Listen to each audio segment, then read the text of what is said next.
There are no second chances, win or go home. Join us to talk about it. Cue the music.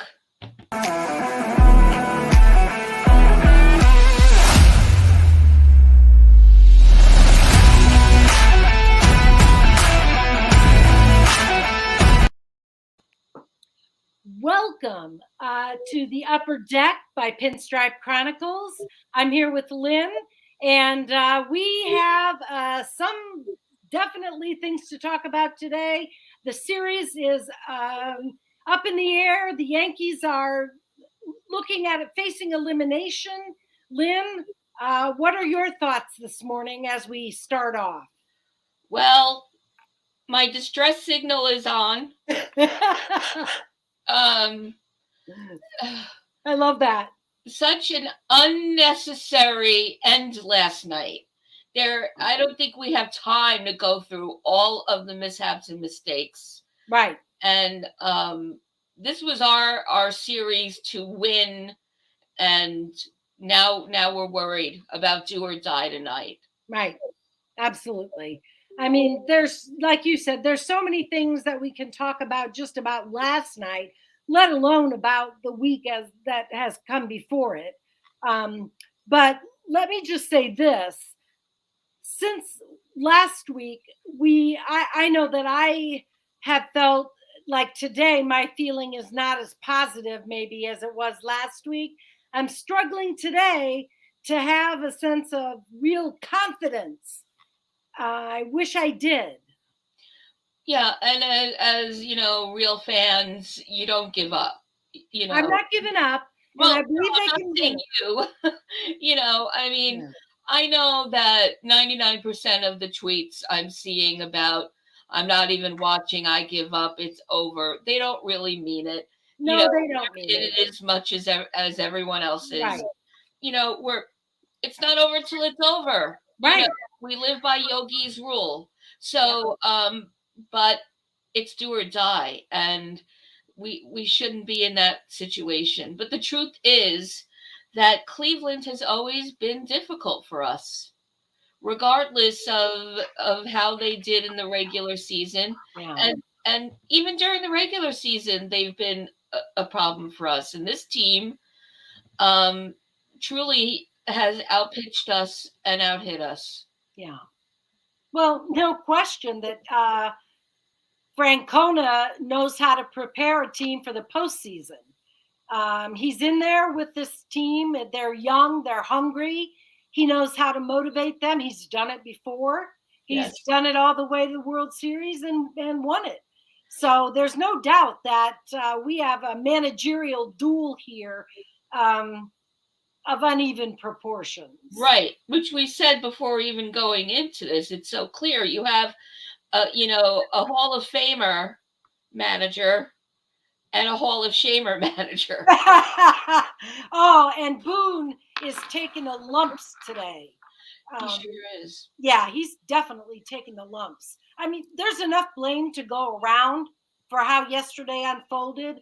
But to me, Boone, his management of the bullpen is so mysterious.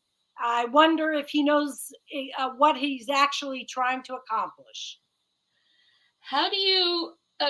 It brings me right to the bullpen. How do you pull Johnny Lowe so soon? He was doing just fine out there. Pull him, and I'll jump to the end with Peralta. Also just Right. had his issues, and then just the thing about not bringing Holmes in. I know. Well, at Real Bo Sheck made this comment about that. He said the Yankees needed 10 outs from the pen, and this is how Boone drew it up. Lou Trevino, 1 out. Loaizaga, 2 outs. Wandy Peralta, 7 outs. That's fireable. That's what he said. That's fireable. Yeah. And I'm glad he mapped it out by the numbers. Yeah.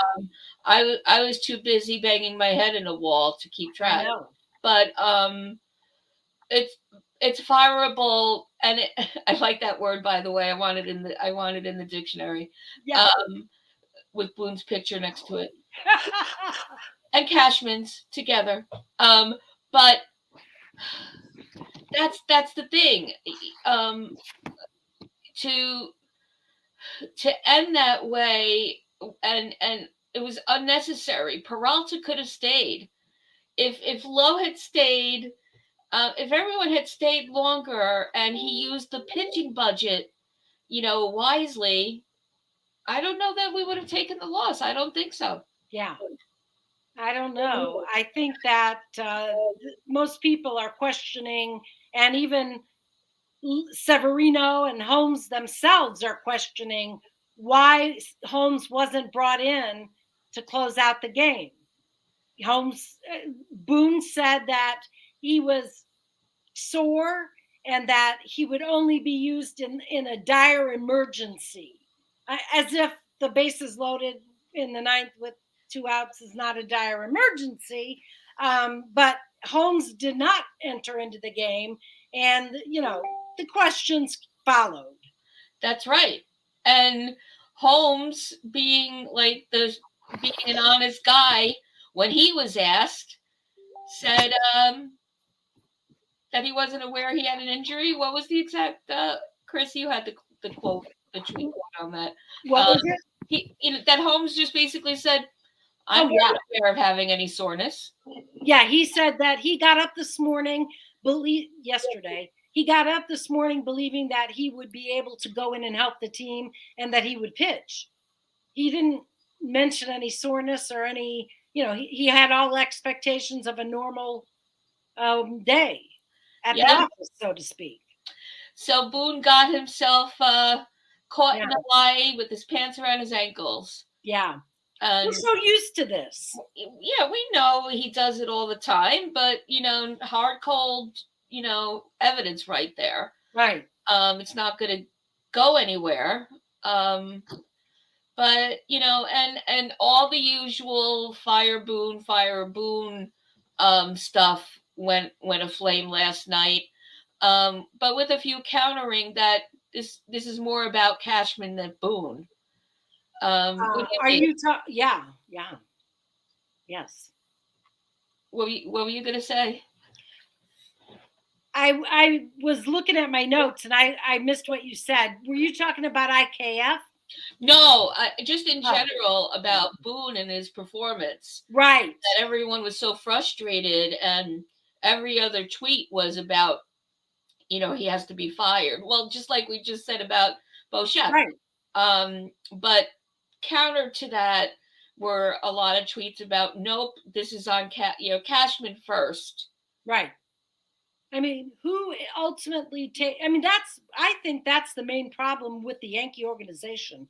No one takes accountability for when they lose, when they fail, when a trade doesn't work out, when a player's injured in ways that we can't comprehend, or they have ghost injuries in ways that, they're injured in ways that we don't believe. Right. So I think there's definitely a credibility gap and an accountability gap within the organization. Who's accountable ultimately? Hal. Yeah. Who talk about, ghost injuries. He's a ghost injury. He is a ghost. And you know what? We've been complaining for season after season. It's not going to change. No, they're not fireable. They're going to be there, and the last World Series title was what, 1872, Chris? Like, if that's not a fireable offense, I don't know what is. Within the most, the proudest organization on the planet, you would think, the most storied organization in baseball and in sports in America, at least. Yep. What sort of philosophy? I mean, we're seeing, and I think this is honking fans off too. Machado and Harper are both having outstanding series. Both have made it beyond they're in the championship series in their respective divisions or whatever. Right. Yeah. So the moves that didn't get made under Cashman or by Cashman and Hal are coming back also to haunt the Yankees. Speaking of ghosts. Right. Exactly. And the trade, the people we gave away, people are asking on Twitter, in hindsight, did we really need to lose Gio when you look at Donaldson's performance? Yeah. So at the bag. Well, that's what he got the Golden Glove for. But bringer of the rain is bringer of the pain for the majority Yes. of the season. So, really, did we need to give up Gio, who, Yeah, although no. streaky, produced and and when you talk about IKF, and I know there's a lot to talk about IKF, Yeah. people were even saying, you know what, Glaber wasn't as bad as how IKF is looking lately at short. You got that right. Yep. And the Yankees are unwilling to play their young players in the positions that most need their youth and their energy and their better skills. Right. So we could easily have Cabrera at shortstop or Peralta. I'm sorry. Yeah, Peraza at short. Yeah, exactly. Or there could be some configuration of. And one thing that it doesn't help is DJ being down because he can't come in and be a third and get rid of Donaldson either. So there's basically no Donaldson solution at the moment because the Yankees are unwilling to enforce a solution. And right now, wouldn't you prefer Urshela at third? I liked Gio so much. He was steady Eddie. Right. A bit. I mean, all right. He wasn't flashy. No, he did his job, and Right. He had his gaps. I called it streaky. That might have been a little bit unfair, but he wasn't the guy that was clutch necessarily. No, but he was solid and steady and consistent. Three adjectives that have not been describing the team as a whole. That's absolutely true. And the postseason so far has been the Yankees season personified. Dr. Jekyll and Mr. Hyde. The Yankees are either on point with their hitting, their offense. They have not been on point with their offense. Yesterday was the exception, but they are balanced. The bullpen let them down. Yes, they're playing August level baseball. Right. So September was like pre All-Star break, and since we hit the postseason, it's been the August, days of mourning. So, and now we have Judge slumping, tremendously, which I don't fault him for per se at all. I mean, he was so hyper performing, but that's not helping since he's been carrying the team all season. No, that doesn't help. And I don't think it was necessary to bat him in the number one hole. And yesterday he was moved to number two. And what happened? He hit a home run. I mean, he's not the leadoff hitter. That was a temporary solution to a problem in the regular season. Exactly. And like we've said before, to potentially get him more at bats. And it did that, and he accomplished what he set out to accomplish, I believe. So I wanted to mention something non-Yankee that came up this week that I thought was kind of interesting. It was a podcast, and I don't know how many of you love podcasts, but I check them out. I don't like any one special one. I'll just jump around. But this week I listened to Buster Olney's Nuggets, Not Dissertations on Spotify. Oh. And he had an excellent interview with Joe Madden. Oh, And interesting. I think that some of Madden's comments in that interview speak to what we are talking about with the Yankees right now. He said he didn't hold that back his opinion at all, Madden. He baseball, he said, is almost serving data and analytics rather than the other way around. Spot on. Spot on. He said, oh, I apologize. Oh, That's okay. that's not happening for any reason that I can think of. He's chiming in. He agrees. He's chiming in and agreeing with me. Madden also said from 2015 to 2017, he saw a switch to the analytics people in managers' offices and in the dugout. He says tried and true baseball people have trouble finding jobs because of these analytical people. And he wonders who is teaching this game. If analytics is taking over and scouting and professional baseball people can't find jobs, who's passing the traditions and the knowledge that are not numbers on to the next generation? Right. And the word that jumps to mind there is fundamentals. Fundamentals. Mechanics. Right.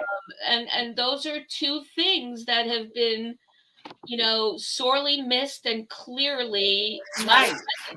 Yes. So, yeah. He said over and over again, the analytics versus the tried and true. Right. He said analytics should support the coaches. They should meet like in the afternoon and put forth their recommendations, but that should be it. And then the coaches should go out and teach that whatever that is and use that information the best they can, but they should not be in the dugout or in the manager's office prior to a game or right after the game, having the GM in your office. That was another thing he said, having to be accountable after the game for those decisions based on the analytics. So Hal, get your phone book out and call Joe Madden immediately. Yeah. I don't care if he takes Cashman's job. Right. Actually, that's where I want him. I mean, only said, do you think the opinions that you hold will keep you from landing another managerial position? And his exact answer was, I don't want a position in an organization that's run like that. The team that would hire me would be hiring me and to run to do what I do. And he believes in the separation of power. Let me do what I do, bring me the information, support me. So in this very moment, I am publicly announcing a GoFundMe account for giving Joe Madden the funding to buy the Yankees. If every Yankee fan, I'll post people at every gate in the stadium. Yes, absolutely. Just with buckets for people to put money in. Yes. And let's buy Hal out. Yes, let's buy Hal out, for God's sakes. That is where, let's root out the problem at where it begins. Right.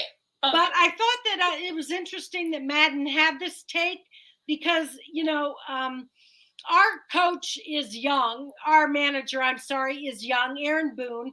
What year did he come into? Was it 2019 that he joined the Yankees? I forget. It's a blur to me now. I want to say that it was 2017. Okay. He was here for the asterisk debacle. Okay. Well, he falls right into the timeline that Madden is outlining, where managers are being chased down by their analytics and basically being run by their analytics. So I think if you can extrapolate from Madden's argument, this is what the kind of thing that's happening in the Yankee organization, in my opinion. Yeah, I agree with that. And, it's just, we could have these conversations, but the frustration is there for naught, because I don't see how this is going to end. and that we're going to get anyone with knowledge Right. and wherewithal to guide this team. And yeah, the most storied team in MLB history. But what is the narrative now? We used to Right. be the most storied, because of the power and success of the team. That's not the narrative right now. It hasn't been since Nope. 2017. Nope. So, it's just I'm really finding myself at a loss for words today. I believe that when the Yankees did not attempt to sign either Machado or Harper, that they sent a very clear message to this fan base. And that is not the way we intend to build our team, and we are willing to forego the championships that players like this bring or potentially bring. And at the moment, both of those players are in fact delivering. Right. Which kind of goes back to the point of the way this team was built or not built this season. And so I think this kind of calls out the glaring IKF discussions going on right now. So we have to remember, I'm just gonna. My prelude is this. This is shortstop is not his natural position. And so although he's made some significant over time fielding errors, and last night being a glaring example of that, he has come through offensively when needed, maybe not as much, and he didn't come as a home run hitter. No. Or a power guy. No. But he has been producing, but it's the errors on the field. And I forget who it was I was reading this morning who said, he got off easy. His stats don't really represent his lack of like his defensive errors. Right. Because there have been a lot of bad calls from the umpires on, that what should have been called an error. Right. And so that's just a really sad story. And also begs the question, why not Peraza? Who is just making sure the bench is warm for when the guys come back and need a seat. Yeah.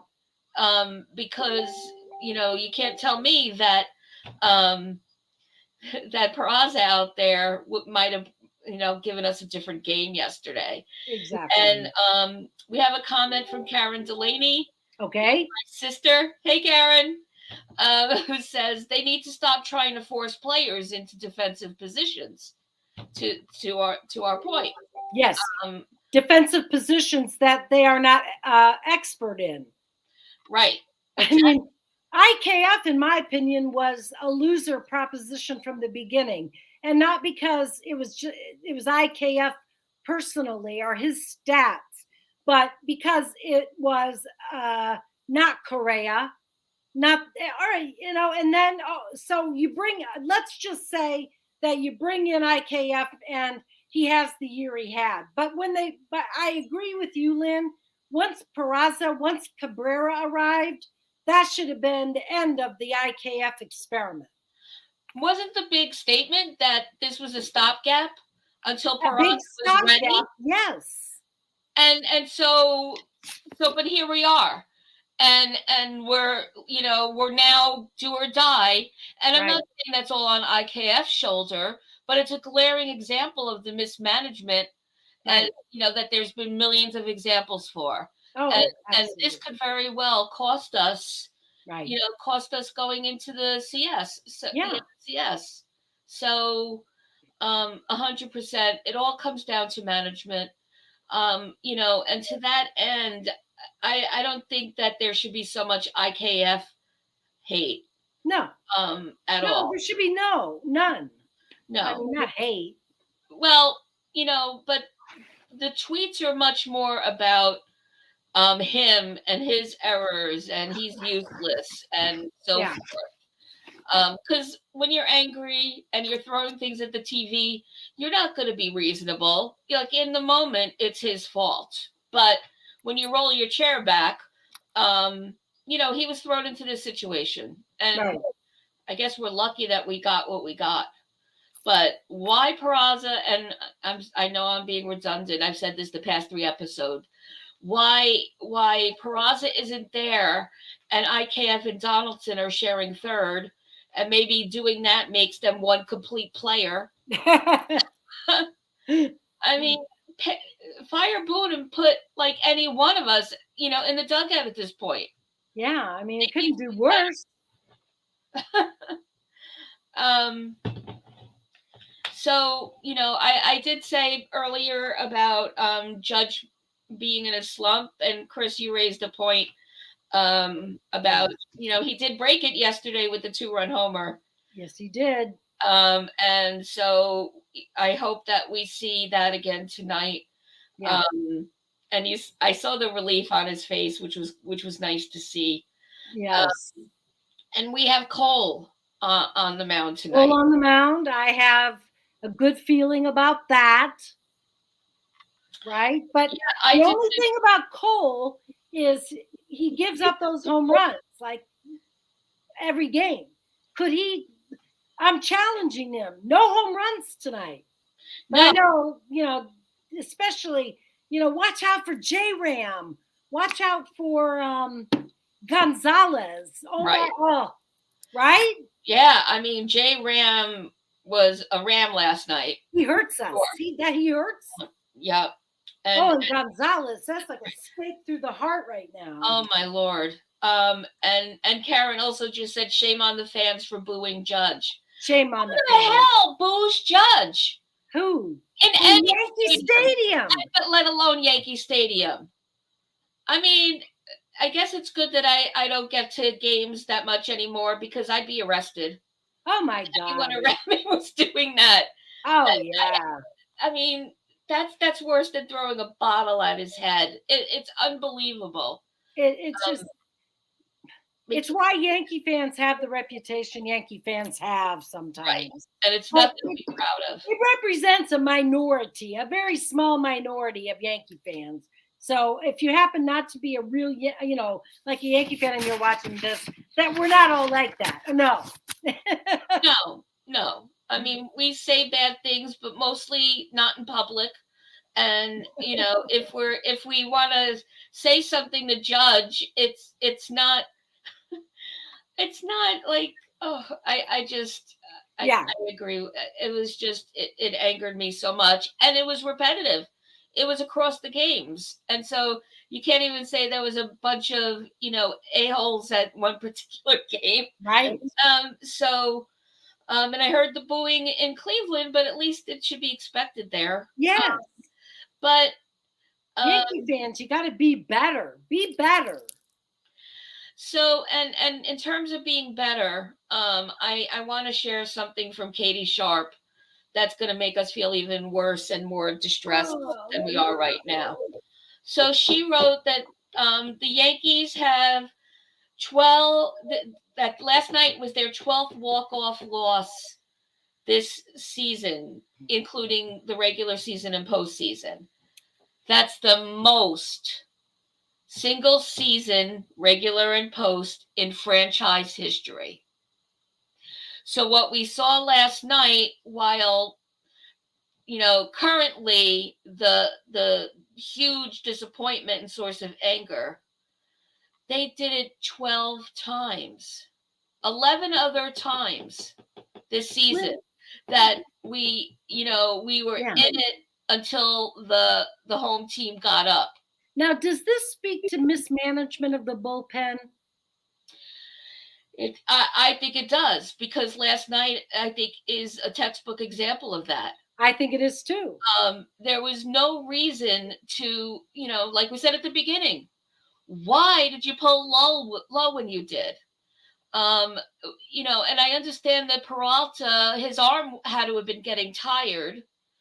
But it just, yes, it's bullpen mismanagement, and Yeah. everything was all about the budget, the pitching budget. Yeah. And so, Yeah. yeah, it's mismanagement in every department on the team. But It last is. night's loss was a combination of really Mhm. bad fielding. I mean, Cabrera missed two catches he should have had, last night. Yep. Uh, Poor use of the shift. Yep.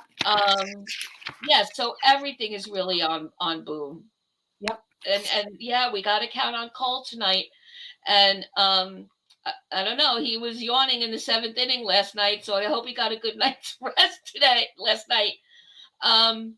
And do you expect a lot of lineup changes today? Because I'm telling you, I don't. I think that they're definitely not going to want to shake anything up. Do you think, or will there be some shakeup with Cabrera perhaps exiting left field, Hicks maybe being inserted into the lineup? Do you see that as a remote possibility? Well, so Boone doesn't shake up. Boone makes stupid stupid changes. Yes. And he also doesn't capitalize on what's working most of the time. I do think that he'll keep Judge in the 2 spot. And I think Carrera's going to stay where he is. And maybe if they bring Hicks in offensively, Cabrera will DH and be in the 1 spot. But who would that leave out? Probably Big G. So right. It's a game of chess, and he is no chess master. But and I don't want to overlook the Stanton drama either. And I call it drama because it's drama in my head. I cannot understand what the treatment of Stanton, the handling of Stanton, the pampering of Stanton. I do not. Does anybody out there understand this? If a man is not healthy or is not capable of playing the field, what is he doing taking up a postseason roster spot?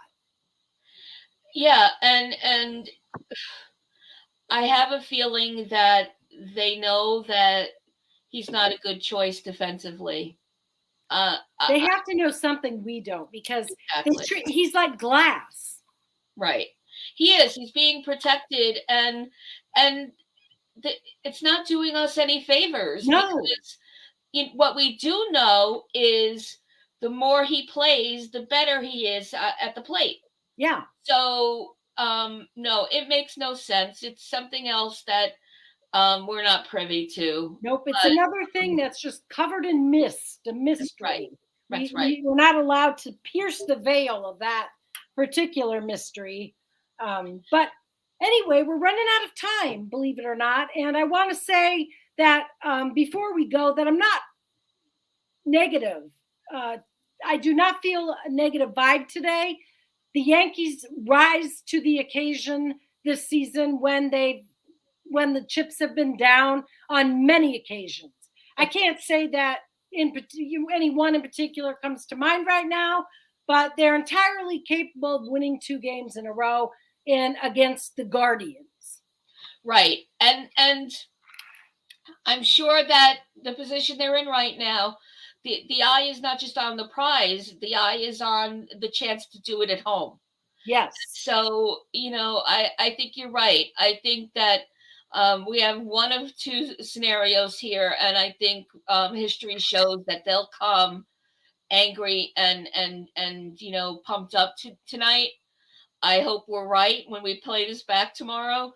Me too. And I do think we'll see Cole in his ace-like mode. Yeah. And I hope that we get to talk about tomorrow, or think about tomorrow, and what that lineup and what that rotation is going to look like. Because right now they're saying give that Nestor a couple of minutes and then go to the pen. And that worries me because of everything we talked about this episode. Exactly. Yes. Well, I want to give you an opportunity to throw out the trivia question this week. I know you've got a good one for us. Yes, and it comes from our friend Spencer. Spencer! No trivia. So here it is. With the Yankees down 0-2 to the Oakland A's in the 2001 ALDS, Derek Jeter's flip play to get runner Jeremy Giambi out at home was important in securing the Yankees' 1-0 win in Game 3. Who hit the home run that gave the Yankees that 1-0 win? Okay, so in summary, Yankees versus Oakland. We're down in the series 0-2 in the ALDS. Yankees win by 1 run, 1-0 in Game 3. Who hit that home run? Wow. 2001. Think about your squad. Yeah. And make sure to put your answers under this thread, under this YouTube broadcast, or on Twitter at Hit the Upper Deck, and give us your answers. Definitely. We want to hear from you. We want your comments. We want you to share, like, subscribe. Don't forget to hit that subscribe button. And we appreciate you joining us this and every week. And please, please look to the sky, pray, and go Yankees. Go Yankees.